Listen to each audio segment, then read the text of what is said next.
الصيام كما كتب على الذين من قبلكم لعلكم تتقون الصلوات. اللهم صل على محمد وآل محمد. عزیزان محترم، ہماری گفتگو کا یہ تیسرا مرحلہ چل رہا ہے اور گفتگو ہماری ہو رہی سیرت معصومین پر. اللہ رب العزت نے ماہ مبارک رمضان کو جو شرف اور جو عزت بخشا ہے وہ ہمارے لیے آپ کو معصومین علیہ السلام کے ذریعے سے معلوم ہوا، اور خود پروردگار کے کلام کے لیے تشریح کے لیے اہل بیت علیہ السلام کا سہارا ہم نے دیا، اس لیے کہ ہم ڈائریکٹ کلام خدا کو سمجھ نہیں سکتے. خالق دو جہاں نے کلام مجید کے اندر جو پیغام دیا، یا ایھا الذین آمنوا، اے ایمان والو، کتب علیکم الصیام، تم پر جس طرح روزے فرض کیے گئے، کما کتب علی الذین من قبلکم، جس طرح پہلے والے امتوں پر فرض کیے گئے تھے اسی طرح آپ پر بھی فرض کیے گئے. لعلکم تتقون، روزہ رکھنے کا فائدہ کیا ہوگا؟ لعلکم تتقون، تاکہ تم اپنے اندر تقوی پیدا کر سکو،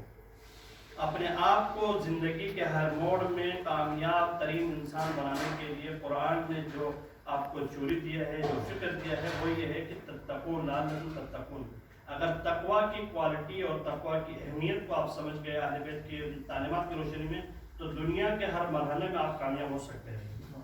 بہت سارے افراد دنیا کے اندر ہیں اور دنیا کو سمجھ سکتے ہیں اور دنیا کی بہت ساری باتیں وہ سمجھتے ہیں، لیکن کلام مجید فرقان حمید کے جو ظاہری ایک معنی میں اور آپ سمجھ سکتے ہیں، لیکن اس پہ اہل بیت علیہ السلام کی اگر آج تفاسیر دیکھو، ان کے کلام کو دیکھو، تو یعنی 70 بواطن اس کے اندر موجود ہے. 70 بواطن ایسے ہیں جو ہم آج تک آشنا نہیں ہیں ان سے. یعنی روز روشن کی طرح آپ کسی بھی معصوم کی حدیث کو کوٹ کریں قرآن مجید کے ساتھ، اگر معصوم کا فرمان ہے کہ اگر وہ موافق ہو، اگر اس کے ساتھ مطابقت رکھتا ہے کلام خدا کے ساتھ، فاخذوہ، آپ اس کو لے لو. اگر موافقت قرآن نہ ہو تو آپ نہیں لے سکتے اس کو، اس لیے کہ وہ قرآن سے ٹکرا رہا ہے. آج اگر انسان، اگر بندے مومن محب اہل بیت اگر یہ دعویٰ کرتا ہے کہ میری ہر گفتگو قرآن کے مطابق ہے، تو اس کے لیے ہر عاقل انسان یہ کہتے ہیں آمنا و سلمنا، آپ کی بات ہمارے لیے قابل قبول ہے. اگر ان کی باتیں قرآن مجید فرقان حمید سے ٹکراتی ہے، اہل بیت علیہ السلام کے اسوہ حسنہ سے اگر ٹکراتی ہے وہ باتیں، تو ہمارے لیے اور آپ کے لیے یہ قابل قبول نہیں ہے. اس لیے کہ ہمارے نزدیک تمام اچھائیوں کا منبع کیا ہے؟ کلام خدا ہے. اور اس کے بعد تمام اچھائیوں کو ہم پرکھنے کے لیے اہل بیت علیہ السلام کی اس پیمائش کو رکھتے ہیں کہ آیا دو ایسے چیزیں جس کے بارے میں پیغمبر دو جہاں نے فرمایا کہ میں تمہارے درمیان دو چیزیں چھوڑ کے جا رہا ہوں، ایک کلام خدا، ایک میرے اہل بیت. اگر ان دونوں کے ساتھ متمثل ہے تو دنیا میں بھی تم کامیاب ہو، آخرت میں بھی کامیاب ہو. اور اس لیے کہ یہ دونوں حوض کوثر میں میرے ساتھ ملاقات کریں گے. صلوات پڑھ لیجیے گا محمد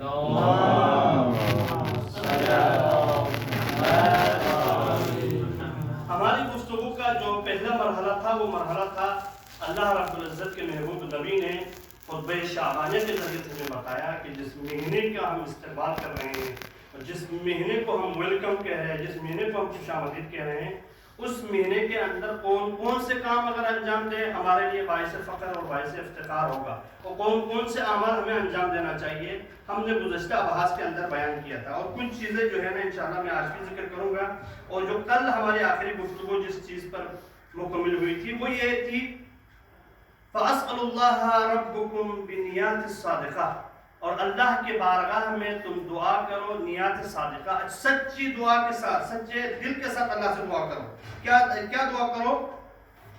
وَقُلُوبٍ طَاہِرَةٍ، سچی نیت بھی ہے، آپ کا سچا دل بھی ہے، آپ اللہ سے دعا کر رہے ہیں، لیکن بِقُلُوبٍ طَاہِرَةٍ، اگر آپ کا قلب پاک نہیں ہے، آپ کا قلب خدا کی طرف متوجہ نہیں ہے، آپ کا قلب اگر اللہ سے ملاقات کا طلبگار نہیں ہے، تو وہ دعا آپ کے لیے قابل قبول اور فائدہ مند نہیں ہے. اَن يُوَفِّقَكُمْ لِصِيَامِهِ، اللہ تبارک و تعالیٰ اس مقدس مہینے میں جو روزے تم رکھ رہے ہو تمہارے لیے موفق قرار دے. اگر یہ دعا تمہارے دل سے نیات صادقہ کے ساتھ، قلوب طاہرہ کے ساتھ اگر ہوتے ہیں، تو اس کے لیے علماء نے جو بات بیان کیا، علماء عرفاء نے، وہ فرماتے ہیں کہ اگر تم وضو کے ساتھ، پاک غذا کے ساتھ، کلام خدا کے ساتھ اگر متمسک ہو، تمہاری دعا جب کلام کو سامنے کھولنے کے بعد دعا کرتے ہو، تو یہ تمہارے طاہر بھی ہو، اس لیے کہ جب کلام تم اپنے سامنے رکھتے ہو تو وہ وضو کے ساتھ تم رکھ رہے ہو۔ اس کے بعد قلوب طاہرہ بھی ہو، کیونکہ آپ کا قلب روزے کی وجہ سے پاک ہے، آپ نے اس دن کسی کے غیبت نہیں کیا ہے، کسی کے خلاف نہیں سوچا ہے، کسی کی طرف بری نظر نہیں کیا ہے۔ تمہاری نظر پاک ہو، تمہاری زبان پاک ہو، تمہارا قلب پاک ہو، اور یہ قلب کا دار مدار ظاہری جسم سے نہیں ہے، ظاہری جو ہے نا اجسام سے نہیں، یہ آپ کا باطن کے ساتھ تعلق رکھتا ہے۔ لیکن قلوب طاہرہ کا مطلب یہ ہے کہ تم ظاہر اگر پاک ہو تو اللہ تبارک و تعالیٰ تمہیں باطن سے بھی پاک کر دے گا، اس لیے کوشش انسان کے اندر ہونی چاہیے۔ اس کے بعد فرمایا امام علیہ السلام نے وَتِلَاوَةِ كِتَابِهِ، اگر ماہ مبارک رمضان میں ایک آیت کی بھی اگر آپ تلاوت کرتے ہیں تو باقی ایام میں ختم قرآن کرنے کے ثواب کے برابر ہے۔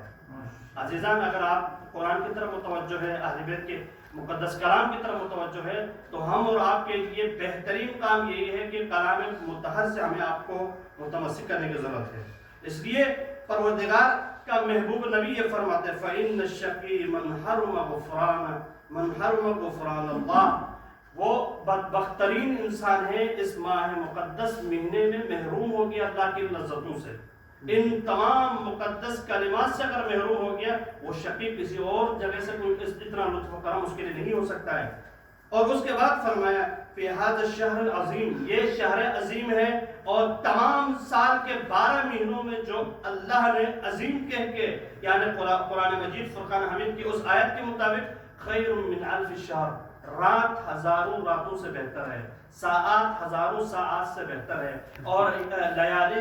جو ہے ہزاروں دنوں سے بہتر ہے، کیونکہ فرمایا الساعات افضل الساعات واللیالی افضل اللیالی، تمہارے اس مہینے میں جو گھنٹے گزر رہے ہیں باقی ایام کے گھنٹوں سے مختلف ہے۔ عزیزان، ہمیں اور آپ کو سمجھنے کی ضرورت ہے کہ کلام پروردگار کے اندر جو چیزیں، جو لذتیں ہیں، ہمیں بہت ہی دقت کے ساتھ سمجھنے کی ضرورت ہے۔ اللہ تبارک و تعالیٰ دوسرے ایک مقام پر محبوب نبی کے توسط سے وَمَا يَنْطِقُ عَنِ الْهَوَىٰ إِنْ هُوَ إِلَّا وَحْيٌ يُوحَىٰ، رسول وہ ہے جو اپنی زبان سے اس وقت تک اپنی زبان کو جوبش نہیں دیتا ہے جب تک پروردگار کی طرف سے انہیں حکم نہیں ہوتا ہے۔ وہ وحی یوحا کا مالک ہمیں کہہ رہا ہے کہ اور مقام پر ایھا الناس ومن وصل فیہ رحمہ وصلہ اللہ برحمتہ یوم یلقاہ۔ اب دوسرے ایک مقام، اس مقام کو سمجھنے کی بہت ضرورت ہے۔ اے لوگوں، کوئی اس مہینے میں اپنے رشتہ داروں سے صلہ رحمی کرے گا تو خداوند عالم قیامت کے دن اس کو اپنی رحمت سے متصل کرے گا۔ ماہ مقدس مہینے کو آپ کے لیے معیار بنایا کہ اگر تم صلہ رحمی اس مہینے میں کرتے ہو یا باقی ایام میں کرتے ہو یا نہیں کرتے ہو، آپ کی زندگی تک ہے، لیکن رسول اکرم کے ذریعے سے صلہ رحمی کا جو پیغام میں اور آپ کے لیے ملا ہے کہ اگر ماہ مقدس میں کرتے ہو، قیامت کے دن اللہ تبارک و تعالیٰ آپ کے لیے اپنا دروازہ کھول کے رکھے گا۔ آپ جس طرح اپنے عزیزوں کے ساتھ، اپنے اقربا کے ساتھ صلہ رحمی کرتے، قرآن میں صلہ رحمی کو یعنی فقہاء نے، قرآن اور اہل بیت سے جو فتویٰ دیا ہے فقہاء نے، صلہ رحمی واجب ہے اور قطع رحمی حرام ہے۔ آیت اللہ مطلقانی رحمۃ اللہ علیہ سے لوگوں نے سوال کیا ہے کہ صلہ رحمی کا معیار کیا ہے؟ جو استطاعت پر معمول شخص سے وہ بتاتے ہیں کہ 400 سوالات کیے گئے کہ صلہ رحمی کا معیار کیا ہے۔ تو آقا نے آخری ایک مرحلے پہ اس کا جواب دیا، مفصل جواب دیا ہے، بہت مجھے تو پڑھ کے بہت اچھا لگا۔ اگر فرماتے ہیں صلہ رحمی کا معیار یہ ہے کہ اگر عرف آپ کو یہ کہتا ہے کہ یہ شخص اس اپنے عزیزوں کے ساتھ، اپنے اقربا کے ساتھ صلہ رحمی کر رہا ہے اور کرنا ثابت بھی ہے، عرف یہ کہہ رہا ہے کہ یہ صلہ رحمی کر رہا ہے تو یہی ثابت ہے۔ اگر عرف یہ کہے کہ اپنے رشتہ داروں سے یہ ہاتھ ملانے کو تیار نہیں ہے، سلام کرنے کو تیار نہیں ہے، جی جائے کہ وہ ان کے گھر میں جا کے دیمداری کرے اور ان کی خدمت کرے، اگر یہ عرف کہہ رہا ہے تو اس آج کے فقہاء کے نزدیک اس نے قطع رحمی کیا ہے، قطع رحمی حرام ہے، اس لیے کہ واجب ہے کہ اپنے صلہ رحمی کرے۔ صلہ رحمی کرنے والوں کے لیے قیامت کے دن تمہارے لیے رحمت کا دروازہ کھلا ہے۔ تم اپنے عزیزوں کی جتنی خدمت کر سکتے ہو، تم اپنے اقربا کی جتنی خدمت کر سکتے ہو، یہ خدمت تم دنیا کے اندر کر رہے ہو، لیکن پروردگار اپنا دروازہ آپ کے لیے کھول کے رکھا ہوا ہے۔ وہ نبی یہ فرماتے ہیں رحمت للعالمین نبی ہے، دونوں جہانوں کے لیے وہ رحمت ہے۔ وہ فرماتے ہیں کہ تم اگر اپنے زندگی کے ماہ مقدس رمضان میں اپنے عزیزوں کے ساتھ تمہارے ہم یا متمسک ہو، تو اپنے عزیزوں کے ساتھ روابط کو قائم رکھنے میں کامیاب ہو، تو قیامت کے دن تمہارے لیے وہ دروازہ کھلا ہے۔ اور اس کے بعد تیسرا اور آخری نقطہ یہ ہے یتیم پروری کے اوپر۔ اللہ رب العزت کا محبوب نبی یہ فرماتے ہیں ایھا الناس ومن اکرم فیہ یتیما اکرمہ اللہ یوم یلقاہ، جو شخص کسی یتیم کی پروری یعنی اس مہینے میں، اس مقدس مہینے میں، اے لوگوں اگر کوئی اس مہینے میں کسی یتیم پر احسان کرے گا تو خداوند عالم قیامت کے دن اس پر احسان کرے گا۔ اگر تم آج اس دنیا میں اگر کسی یتیم پر احسان کرتے ہو تو اللہ بھی تجھ پر احسان کرے گا، اللہ تمہیں تنہا نہیں چھوڑے گا۔ عزیزان، علماء نے بیان کی ہے کہ یتیم پروری کے اوپر بہت ساری مفصل کتابیں ہیں۔ نمبر 1 کہ پروردگار عالم نے تم پر 2 چیزیں اس ماہ مقدس آج کی تقریر میں 2 چیزیں بہت اہم ہیں۔ صلہ رحمی اپنے عزیزوں کے ساتھ تم کرو گے اور پروردگار عالم تمہارے لیے رحمت کا دروازہ قیامت کے دن کھول کر رکھے گا۔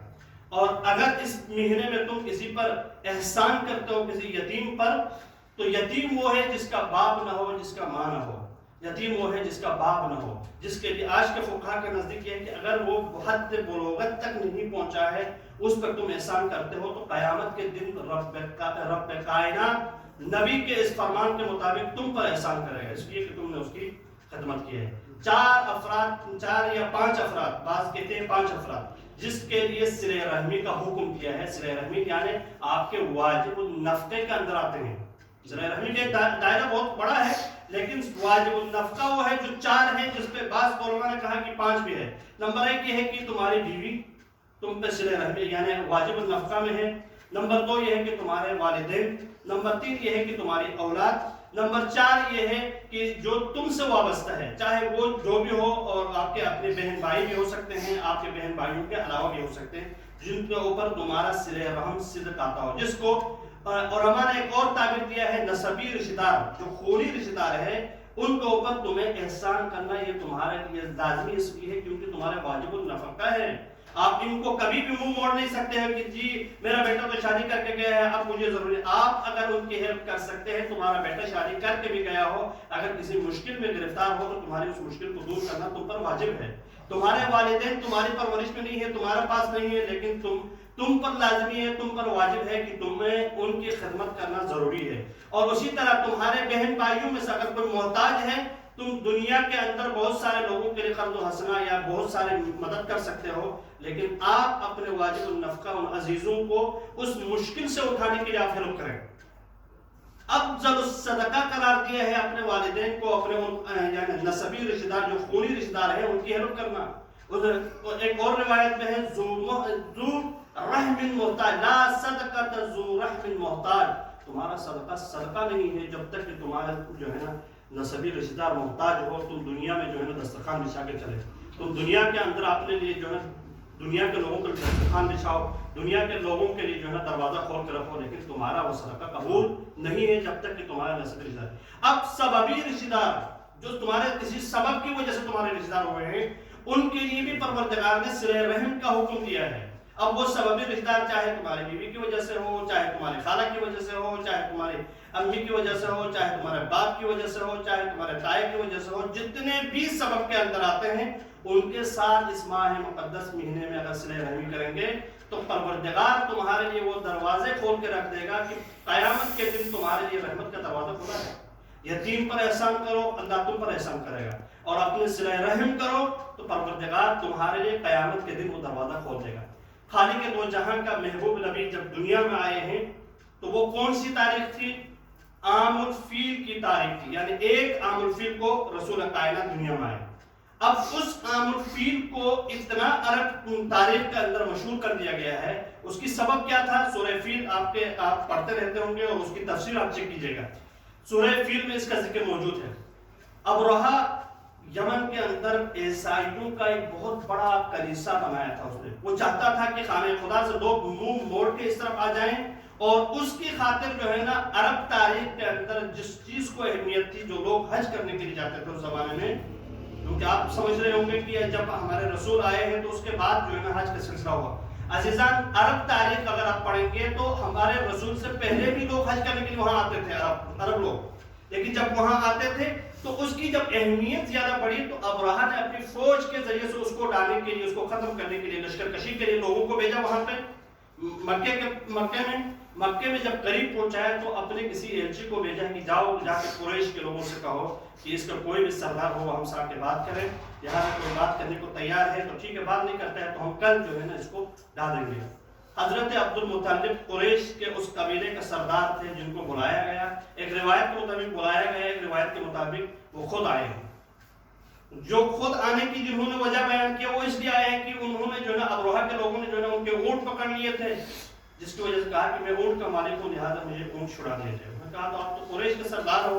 لہٰذا ہم اس گھر کو گرانے کے لیے آئے ہیں۔ انہوں نے کہا میں اپنا اونٹوں کا مطالبہ کر سکتا ہوں کیونکہ میں اس کا مالک ہوں، میں اس گھر کی حفاظت کی ذمہ داری نہیں لے سکتا ہوں، اس کا مالک پروردگار ہے۔ جب اس نے یہ سنا تو اس کو اونٹ تو مل گئے لیکن انہوں نے چاہا کہ اس کو ڈھائیں، اس کو ختم کر دیں۔ جب انہوں نے پلین بنائے تو پروردگار نے اس طیور کے ذریعے سے اس کو نیست و نابود کر دیا۔ یعنی آج کے حساب سے اگر آپ دیکھیں تو خداوند عالم نے اس زمانے کے سپر پاور کو نیست و نابود کیا پرندوں کے ذریعے سے۔ اپنے آپ یہ سمجھ رہا تھا 13 بڑے ہاتھی لے کر آیا تھا اور لشکر کے ذریعے سے اس کو نیست و نابود کرنا چاہتا۔ خداوند عالم نے اپنی قوت کو بھیج دیا، یعنی اللہ کی قوت دیکھو، دنیا کے کمزور ترین جو ہے نا وہ مخلوق کیا ہے، وہ پرندہ ہے،